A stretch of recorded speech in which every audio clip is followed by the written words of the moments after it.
Before we start today's episode, I would like to quickly read you our podcast disclaimer. The content in this podcast is for general reference and educational purposes only. It is not meant to be complete or exhaustive or to be applicable to any specific individual's medical condition. No information provided in this podcast constitutes medical advice and is not an attempt to practice medicine or to provide specific medical advice, diagnosis, or treatment. This podcast does not create a physician-patient relationship and is not a substitute for professional medical advice, diagnosis, or treatment. Please do not rely on this podcast for emergency medical treatment. Remember that everyone is different, so make sure you consult your own healthcare professional before seeking any new treatment and before you alter, suspend, or initiate a new change in your routine.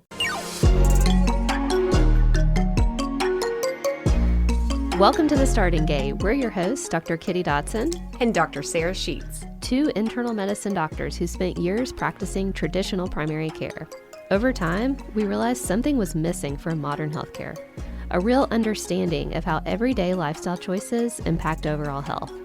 We'll help you cut through the noise of the countless health influencers and their conflicting opinions, because no matter who you follow, the basics of lifestyle medicine are at the heart of it all. Welcome back to The Starting Gate. We're your hosts, Dr. Kitty Dotson and Dr. Sarah Sheets. Well, we're going to have another great topic in our Women's Health Month today, and we are talking all about the menstrual cycle, what you might be going through when you're having your period, what's normal for you to experience during this time, what's abnormal, and why you might be having things like changes in your bowels or your mood or your skin, and what can you do to help with it. We are super excited to have our guest today. She is a practicing nurse practitioner, Alexis McAnally, who's going to take us through this topic that she is very passionate about and has become an educator on here in Lexington. So can you please introduce yourself? Yeah, thank you so much for having me on. My name is Alexis McAnally. I'm the founder of Cultivate Flourishing, which is the platform that I use to share about reproductive health. I'm a FEMM-certified nurse practitioner and educator. FEMM stands for Fertility, Education, and Medical Management. It's a knowledge and prevention-based reproductive health program which teaches women to understand and monitor hormonal and other vital signs of health. So my goal is for women to become informed participants in their health care so that they are then empowered to achieve their fertility and health goals.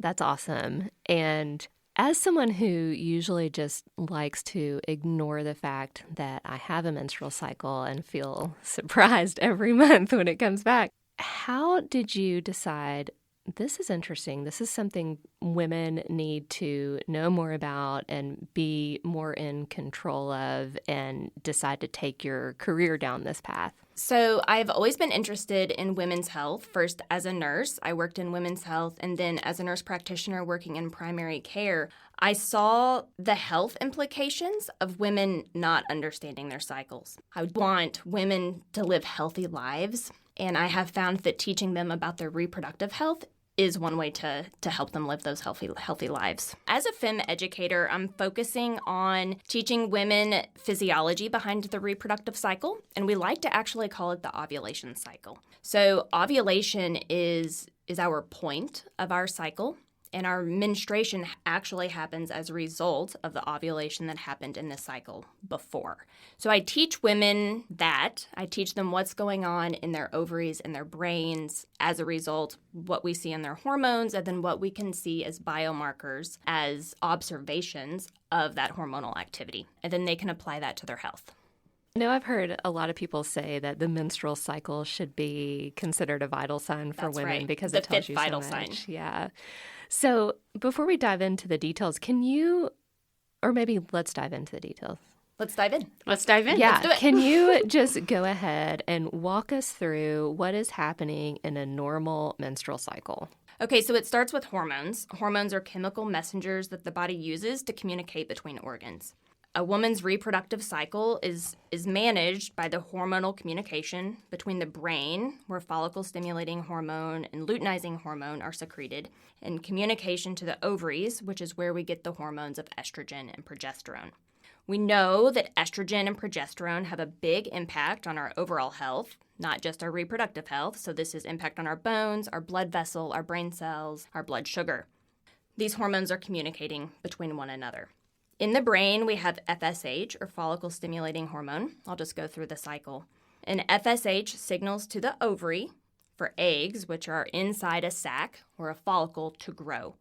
This growing follicle produces increasing amounts of estrogen.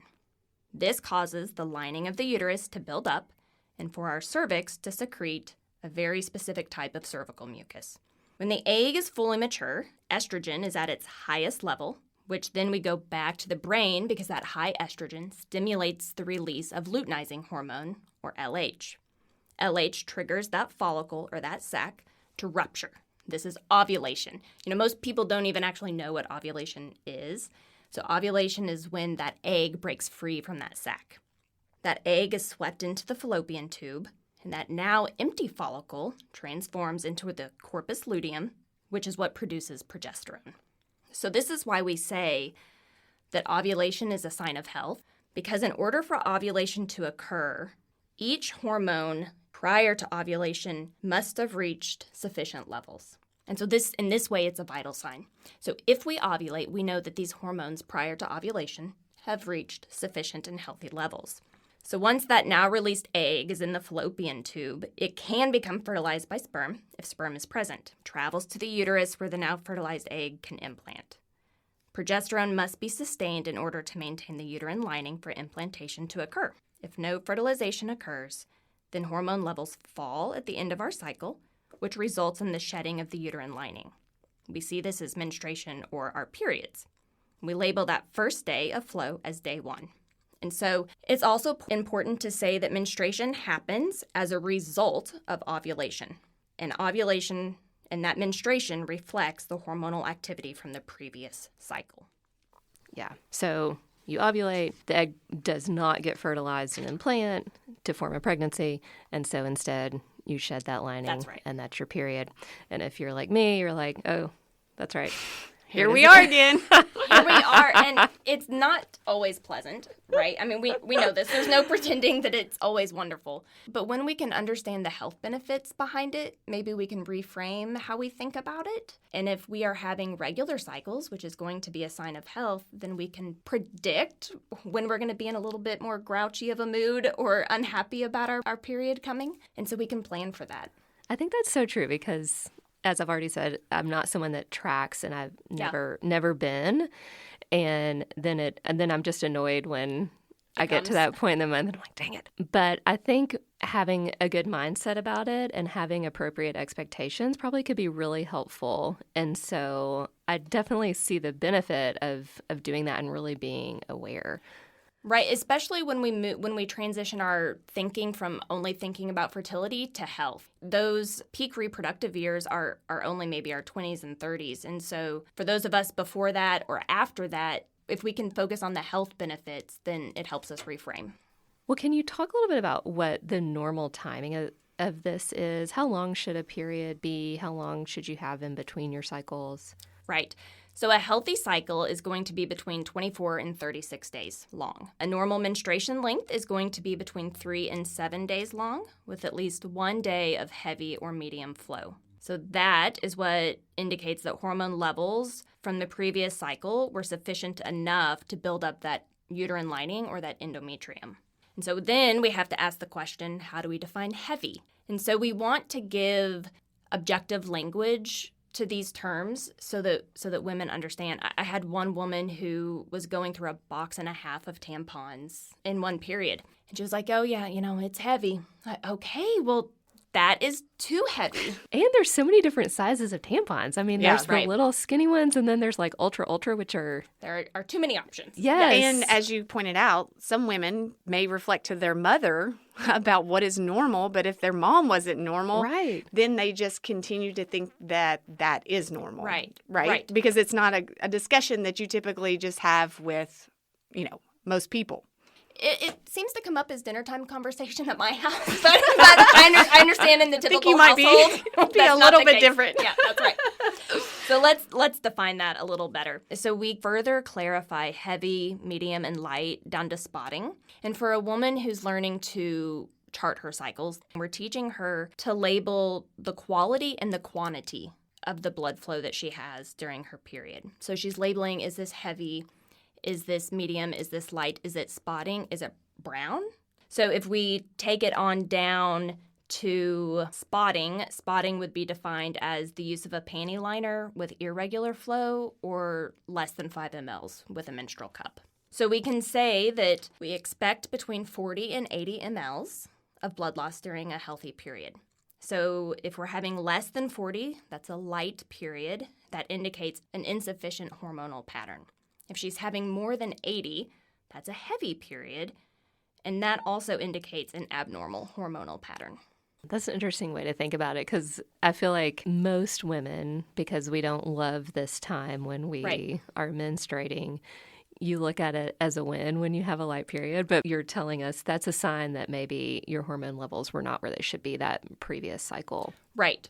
And so if that's your baseline, then we typically say we want to work up when we have 2 consecutive abnormal cycles or 3 abnormal cycles in a year. So let's talk about the monitoring of this cycle. Day 1, we know, is the first day that you're menstruating, but that can be different for different women. So if you're having a day where you're just having some light spotting, is that day 1, or do you need to wait for day 1 to be like when you actually need a tampon? Or Right. Day 1 is going to be actual flow. For a woman who charts her cycles, we have a little line graph that we use where daily she's noting what her observations are, what her biomarker observations are. And so if she's charting, she would include spotting in that previous cycle. The new line or a new cycle would be first day of actual menstrual flow. And tell us about the other things that you might have someone tracking. So you mentioned cervical mucus. That's right. How does someone assess their cervical mucus? Right. Some listeners may be like, excuse me? Yeah. What the heck? Yes. The easiest way to do this is to note the sensation that you observe when you are wiping. So ladies, we know we have to wipe front to back, right? And so when that tissue goes across the vulva, then is it slippery?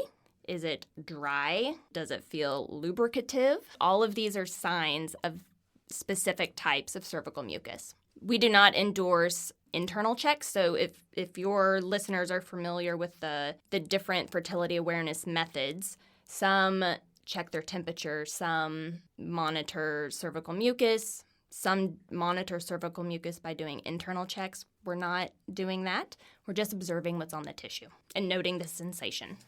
And I would say, if any of our listeners, sometimes you've heard of this specifically if you are trying to conceive. Yeah, that's but right. We're also wanting to point out that this information can be helpful even for those who are not. Yes, exactly. And I really think that's the only time it does get any thought at all is in those scenarios.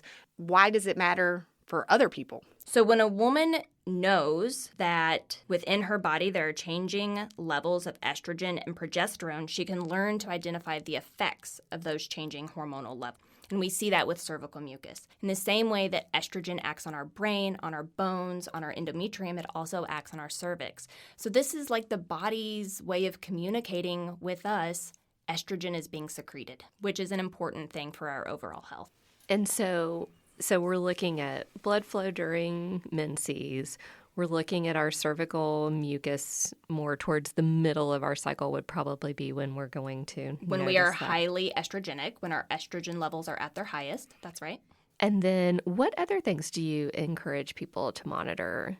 So testing for the presence of luteinizing hormone is an easy biomarker to check. It's not something that you're doing every day. You're only doing it when you notice that shift to an estrogenic type cervical mucus, and you can do it with a urine test at home. And so you're doing it from the time, we call it the point of change, from the time that you notice the estrogenic type cervical mucus until when we are correlating ovulation to be. This is something that many listeners, again, if you had tried to conceive, you may be familiar with this in some products that you can find over the counter trying to actually time your ovulation. Right. So these concepts can certainly be applied to fertility if you're trying to avoid pregnancy or if you're wanting to become pregnant. My particular passion with my background in primary care is teaching women how this corresponds to their overall health. Yeah, and I think that's what gets missed a lot is we only bring it up and that one context. So some of these things, you'd be like, oh, yeah, I thought about that back then. But it's like we can also use these tools to check in with our health as well. Exactly. Any system that you can use to bring awareness to your body and your health is going to be a win. Yeah. The organization FEMM, who I'm certified through, has a free app that I really love because it goes beyond simply tracking when you have your period or entering into a chart what your daily cervical mucus observation is, but you also can enter what emotional and physical symptoms you're having. And so in this way, a woman is building her own health record. And that gives her power, that gives her knowledge, and she can export that data to her provider. So me, when a woman comes to me and emails me what her FEMM app chart looks like, and I can see the patterns, then I'm able to provide her better care.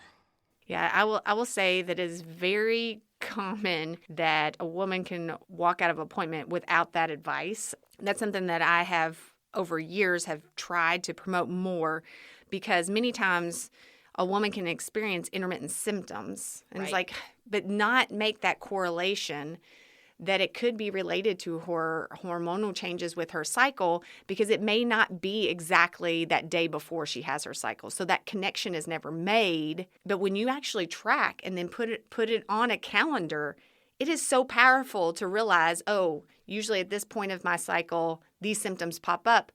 If I know I'm having those symptoms, that's amazing, because then you've solved the case. Yes, exactly. Can I give you some examples of how I've seen this play out? Exactly. So I had one female who has an OCD diagnosis, and she is receiving treatment for that. And when she learned to start tracking her cycles, she noticed that her picking worsened in her luteal phase, specifically in those premenstrual time, the 3 days prior to her menses, were really rough for her. With that knowledge, she started planning a monthly nail appointment because having her nails painted provided a barrier for her. She started scheduling her monthly therapy sessions during that phase of her cycle to better meet her emotional needs. And so, did it take away her OCD? No. But it's able to partner with her to manage her whole health. Yeah, sometimes just, even if you have something bad coming in your life, and not that I'm making it sound like having a menstrual cycle is so terrible, but even it's just like having the appropriate expectations can be really helpful. So if you know that you're going to be grouchy, or you know that you get headaches at a certain time, or you know that your sleep's interrupted at a certain time of your cycle, I think just knowing and being aware, even though it doesn't take it away, is still comforting, and at least you don't have to worry about it, and you know it's going to stop. And I had a college student who was in a speech class, and during her premenstrual phase, the end of that luteal phase, was not the best time for her, right, as is common. And so she took that knowledge and would intentionally plan her speeches that she was having to give that year during her follicular phase, when her estrogen was higher and when she felt better. And so she was avoiding having to give speeches during her PMS days. Now you've mentioned this follicular and luteal phase. Can you define those for our listeners? Because I do think we are doing a better job with awareness and using this terminology. We see it a lot on social media. So what is this terminology that we keep hearing about? Right. So again, I want to highlight that ovulation is the point of our cycle. And so if we think of ovulation, we think of what happens before ovulation and what happens after ovulation. Before ovulation, we have the follicular phase. This is when we're having our period. And then we have that time where I mentioned in the beginning, the brain is communicating to the ovary for follicles to be stimulated to grow. So it's during the follicular phase that those follicles are growing, and those follicles secrete estrogen. And then after ovulation, so the day after ovulation through the rest of the cycle, is our luteal phase. And during that phase of the cycle, progesterone is our dominant hormone. So estrogen is the dominant hormone of the follicular phase. Progesterone is the dominant hormone of the luteal phase. And that's because we get progesterone from the corpus luteum, which is the now empty sac that the egg was in. so I feel best in the follicular phase. I feel best after my cycle, before ovulation. I'm always like, if vacation or something big happens to happen during that time, just like your woman planning her speeches, I'm like, yay. So So women tend to feel the best during this time. Is that right? Absolutely. Women tend to report more confidence. They feel like their hair looks better, which makes sense. Estrogen's good for our hair. As opposed to the luteal phase, when progesterone is more dominant, sometimes women can feel more sleepy. So often I'm seeing women tell me that in the follicular phase, they feel more outgoing. They feel like more of a go-getter. And then in the luteal phase, they tend to become more introspective and want to rest, which these cycles through life are good for us, not just for our menstrual health, but in our overall health. Having patterns of activity and rest, or feast and fasting, are really good healthy concepts. During the end of the luteal phase is when we start to see this PMS come up. So we're going to see that 3 days prior to menstruation. And this happens as a result of hormonal shifts. So progesterone levels drop near the end of the cycle, as do estrogen levels, but not necessarily at the same rate. So we may have relative higher estrogen, even though our estrogen is still low, it's relatively higher. And so if that's the case, we might, because of what estrogen does in the body, have fluid retention. So then we feel bloated. Our calcium is lower. We can have breast tenderness. Serotonin, our feel-good neurotransmitter. So when our estrogen is lower, we don't feel as good. When we have lower relative progesterone, we have difficulty sleeping. Progesterone can also slow the GI tract, so we might notice constipation. Yeah, and I think some of those symptoms that you brought up are not connected so many times for women, and they don't realize the GI symptoms specifically. I think people are unaware that those can be related to their shifts in their hormones. And so I many a times had women talk about, I don't have chronic constipation, I just have it occasionally. And it's like, it should be like a light bulb. Well, let's track and see when it's actually coming up, because then you can do some lifestyle changes to help kind of combat that constipation that you know is coming every time of the month. I mean, we do this in primary care when someone has an elevated blood pressure. We tell them to go home and start keeping a blood pressure log or a blood pressure diary. And so I'm just advocating for us applying those same concepts to this area of our health. Yeah, and on the bowel issue, same thing, kind of to the flip side. You may have constipation before the cycle, and then when your cycle starts, you may have loose stool with those prostaglandins and all the smooth muscle contractions that are happening. So if you can be aware of that and maybe bump your fiber up prior to that, that can be something that could help you navigate those loose stools that often trouble people during that time. Now, are there other specific lifestyle modifications that you recommend for some of the mood symptoms that come just in those time periods that help a lot? We think of estrogen and progesterone as the language of reproduction. We can think of insulin and leptin as how our metabolic health communicates. This is our nutrition. And so we see depression rates increase when insulin rates are higher. We know that estrogen, as I said, helps serotonin. And so when we eat in a way that is of proper nutrition, we're supporting our hormonal health. 80% of irregular cycles are the result of ovulatory dysfunction. And so when I think about that, I think undernutrition can cause this, and I think overnutrition can cause this. And so the clinical picture I have in my mind of the undernourished is the teenage girl who struggles with being anorexic. So she is going to be in a state of hormonal insufficiency. And so for her, we may need to give her exogenous hormones, similar to a postmenopausal woman, because we want to protect her brain and her bones, right? So that's what I think of when I think of undernutrition. When I think of overnutrition, I think of insulin resistance. This is huge right now, and thankfully there's a lot of talk around metabolic health. But the effects of glucose and insulin communicating poorly with one another is going to reflect in our cycle, and it's going to reflect in other systems of our bodies. Sleep is also important. Our sex steroids are made while we sleep, and so we need to rest. And I know that that's one strategy that many people can see a benefit from is making sure that they prioritize sleep around that specific time of their cycle to help combat some of the mood symptoms, because that is definitely not a time you're wanting to cut back on your sleep, because it could actually exacerbate those symptoms instead of helping improve that. Yeah, and I think there's actually even some change in your sleep architecture during that luteal phase where you have a smaller amount of time in REM sleep, and so then that in and of itself can make you more moody too. Of so course. It's like there's all these different reasons why you might feel more irritable. Can I go back to something you said? Because I think it's something that's confusing, especially in your teenage years. So when you're first starting your cycle for the first time, how long is it normal to be irregular? Right. How long is it normal to be not normal? To be not normal, That's a great yeah. question. When the brain and the ovaries are learning to communicate, we expect that to be a bit of a process. That process, I would say 1 year, maybe 2 years. If a girl is having irregular cycles and not noticing ovulation past that 1, maybe 2 year mark, then I would say we need to look at the health of her ovary.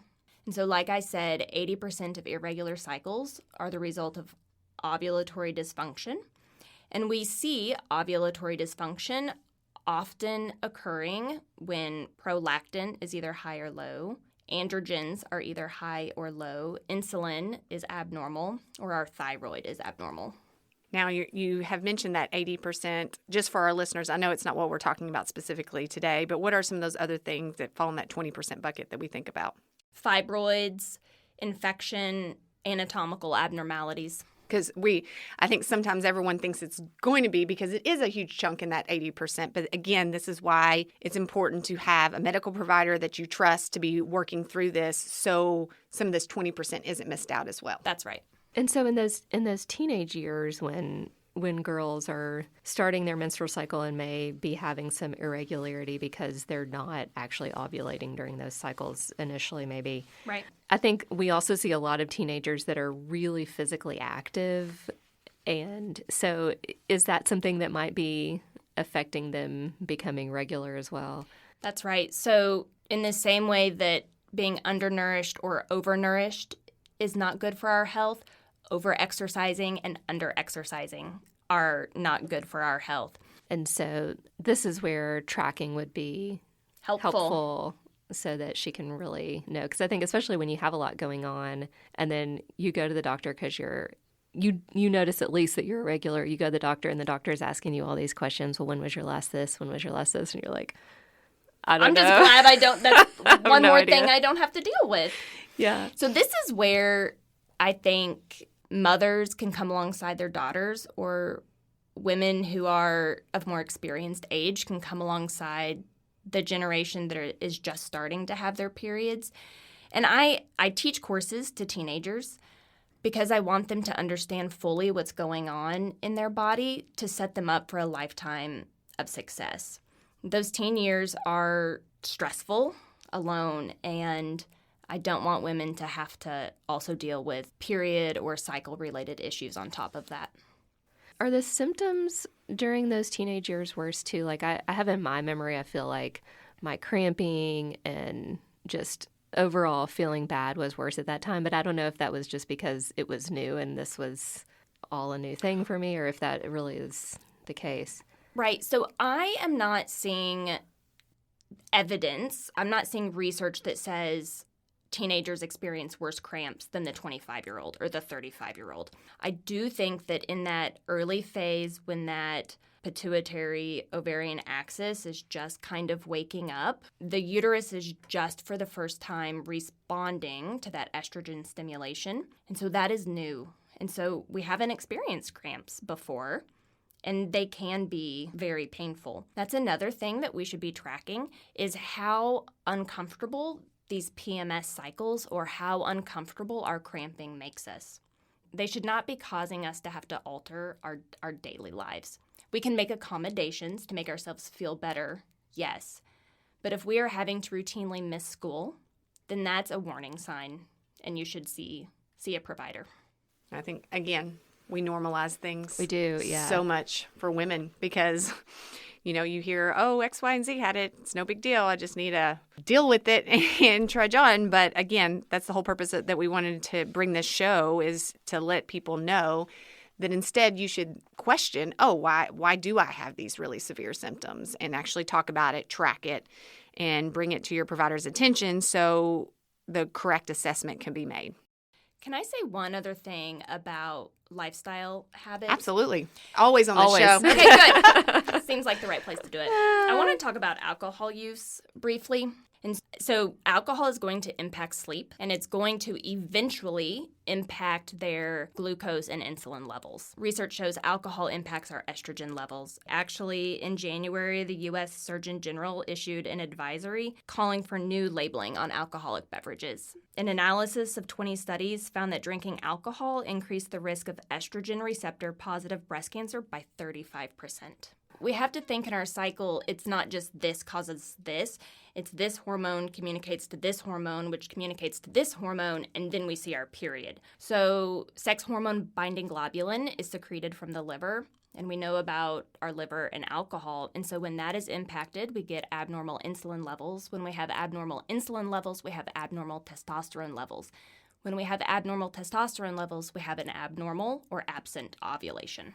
And acne, and that might be how you can get someone's attention to. Yeah, so this is a great thing in primary care. Is a woman can come in for some non-reproductive related complaint, but when we notice acne, for example, or we might notice some abnormal hair growth, then we can ask further to help us identify that fifth vital sign of our reproductive health. And we see that higher insulin levels and higher androgens or higher testosterone is associated with acne.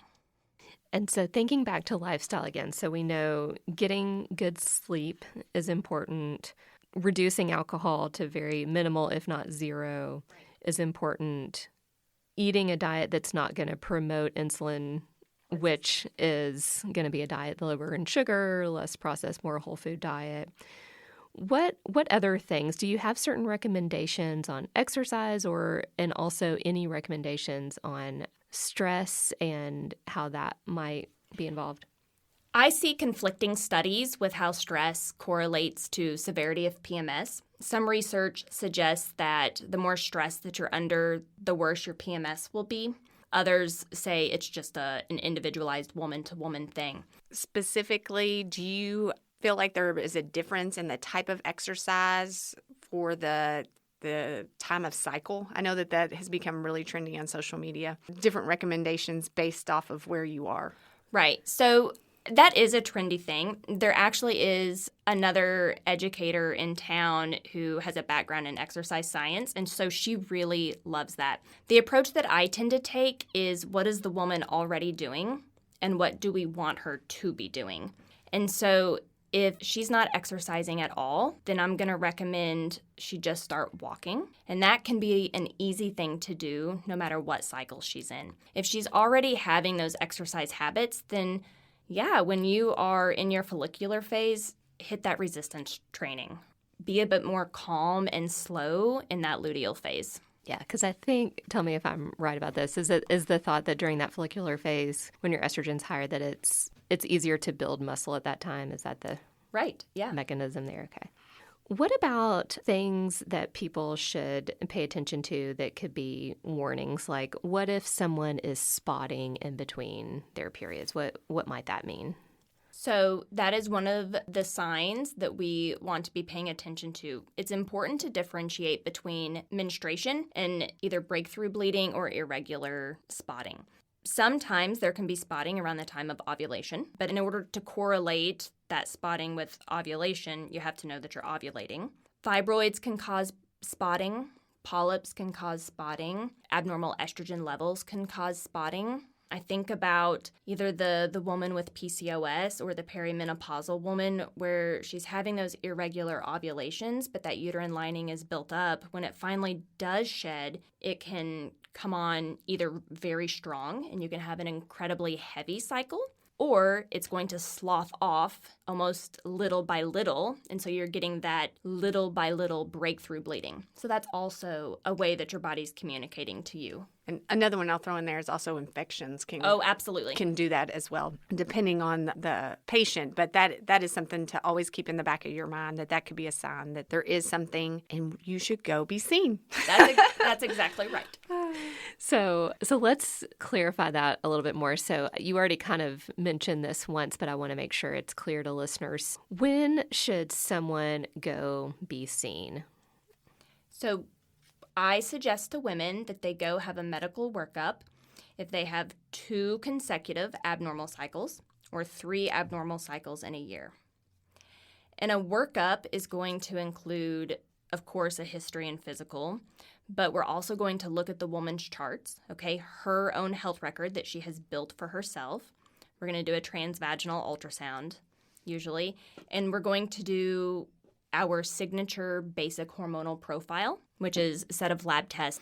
The other way is when we think about treatment, we don't think that cycles are going to improve overnight. And that can be discouraging to women when a treatment is implemented.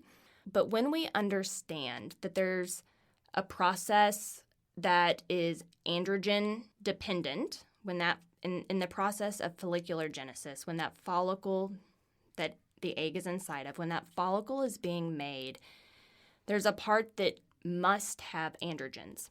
That process takes 10 to 11 weeks. So the egg that you're ovulating now is inside a follicle that started being made 3 months ago. So when we think about lifestyle changes and when we think about maybe medical intervention, we have to keep in mind it may take 3 months to see our first ovulation that has benefited from that change. So don't stop doing positive changes that you're making. That's right. If you don't see that your cycle regulates within a month. So that's great to know that you need that 12 weeks time to see the fruits of your labor. We've talked about early on in someone's lifespan that they'll have irregularity. We also have done a show about perimenopause and menopause and gone over those changes that we start to notice for that age group. And then another group that I just want to throw out there are breastfeeding women and postpartum women, because again, when your hormones are fluctuating, we know that there's going to be irregularities at that time as well. And those are normal to occur. I know a lot of people are aware of what's happening postpartum, but the changes during breastfeeding, even if you breastfeed for your child for a year plus, it takes a long time for your hormones to regulate again after that. Right. So when we breastfeed, prolactin and follicle-stimulating hormone are both being secreted from the brain. Prolactin inhibits the release of follicle-stimulating hormone, and FSH is needed for us to ovulate that egg. So for the breastfeeding and the postpartum woman, depending on how often she's breastfeeding, we have different recommendations as far as how closely she needs to be paying attention to the biomarkers of her body. So we've talked a little bit about things that could impact your cycles, like not eating enough, over-exercising, alcohol. Are there any other trends you're seeing people doing, like certain supplements or other trends that are out there that might affect their cycles that they should just stop and see if that makes a difference before going down the workup path? So in the population that I'm typically seeing, I'm seeing more women who are on blood thinners. And that can cause some breakthrough bleeding or heavy bleeding, of course, that makes sense, than I am on the supplement route. For some women who have already identified abnormal cycles, and maybe there is that insulin or glucose component to their abnormal cycle, a lot of women are choosing to take berberine or isoprene as supplements who have a lot of research behind them. So some women are doing that, and I see positive changes to their cycle from those supplements, yes.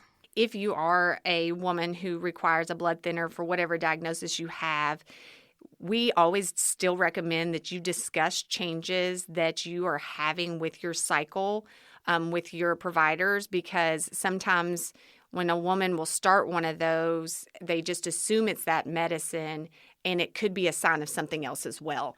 So speaking of things being abnormal, is there anything else that you want women to make sure they're paying attention to, as hopefully they're motivated by this episode to start tracking and being more aware of their cycles?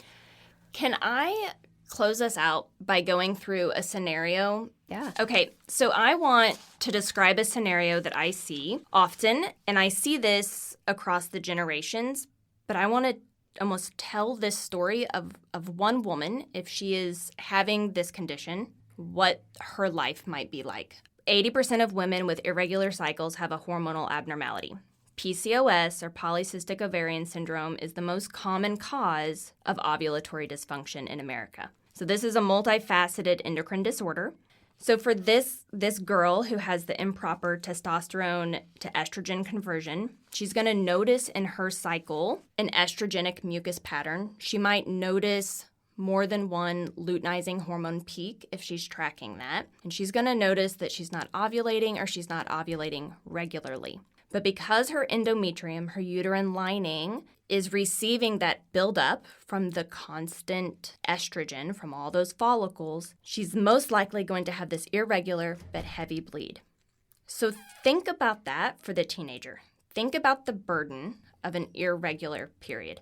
Am I going to be in the middle of a volleyball match? Am I going to be swimming? Am I going to be sitting in class? We know that elevated androgen levels can cause acne and abnormal hair growth. Teenagers don't want those things. 52% of adolescents with ovulatory dysfunction report depression, as if our teens need anything else to add to their mental health crisis. 58 report fatigue. That same woman in her 20s or 30s, this is when she might notice infertility. Or when she's pregnant, she is at higher risk of having a premature delivery.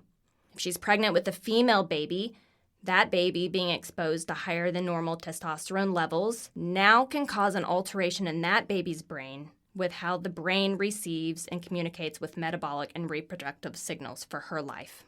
The same woman in her 40s or 50s or 60s or 70s and beyond has a 50% higher risk of developing diabetes, which alone doubles the risk of having a heart attack or stroke. The hormonal activity in her brain is suboptimal. Our estrogen and progesterone and testosterone greatly influence our dopamine, serotonin, and GABA neurotransmitters. Research shows that both menstrual irregularities and depression are both risk factors for cognitive decline. So I want women to see that their body functions as an integrated whole, and that our overall health and our reproductive health are connected. When a woman can identify normal and abnormal patterns in her body, and when the treatment she receives works with her body aimed at restoring her health, we positively change the trajectory of her entire health journey and that of her daughters. This is what I want women to know. Mic drop. I know. That was so cool. Yeah, that's a really cool way to think about it over the years. And I think you got our attention that this is an important topic. So thank you for all this information. Thank you all so much. Thank you. So I want to summarize a little bit and then let Alexis tell you how you can find her. Really just remember that your cycle can be different. One person could be 24 days and that can be normal. One person could be 36. And so that's why it's important to track, because you want to see that it's being somewhat consistent, and you want to monitor your menstrual bleeding. You want to monitor your cervical mucus, and then you want to monitor things like sleep and stress. And you can do that for free in the FEMM app, and I'll put a link to that in our show notes. And there are probably a lot of other apps out there too.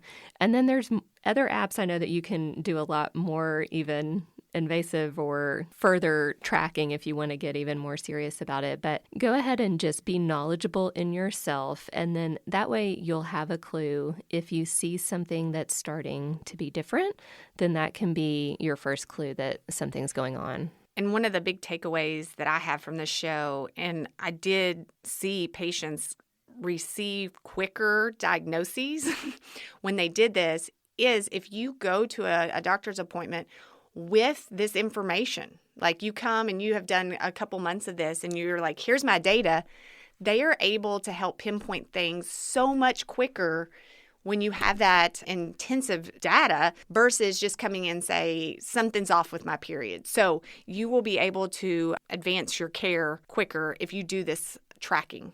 And they may even be able to link it to things that you may not have realized were associated, like Sarah mentioned, constipation, or you might find that your headaches happen at a certain time every month, or something else that you've kind of not understood why it's come and gone. You might find that actually it is very regular. It's just that you hadn't realized why. Whether it's coming up with a diagnosis or they'll be able to provide a better option of treatment from the beginning because they have recognized the actual cycle changes in all the symptoms that are occurring, so they can pick something more appropriate from the get-go. Because a lot of times doctors are just making a guess because they don't have that info. And I imagine when you have your patients come and they have all this data, you're like, all right, I know exactly what I need to do. I don't have to guess. I know. Right. We get a quicker and more accurate diagnosis. Yeah. No, I think it's great. Me too. Well, how can someone come see you? Right. So you can find me at cultivateflourishing.com. From that platform, I have courses where you can learn how to chart your cycles and better understand the relationship between your reproductive health and your overall health. I can do one-on-one consultations, and I can also do group classes. I love doing group classes for teens, so I would love to do that. Thank you for your passion in this specific area because, again, we do not feel like there's enough knowledge out there as well as good resources for women, and we just appreciate your work. Thank you all so much. And join us next week. We're going to wrap up Women's Health Month with something that affects men as well, but we're going to be talking about osteoporosis with Nick Truby. Have a great week.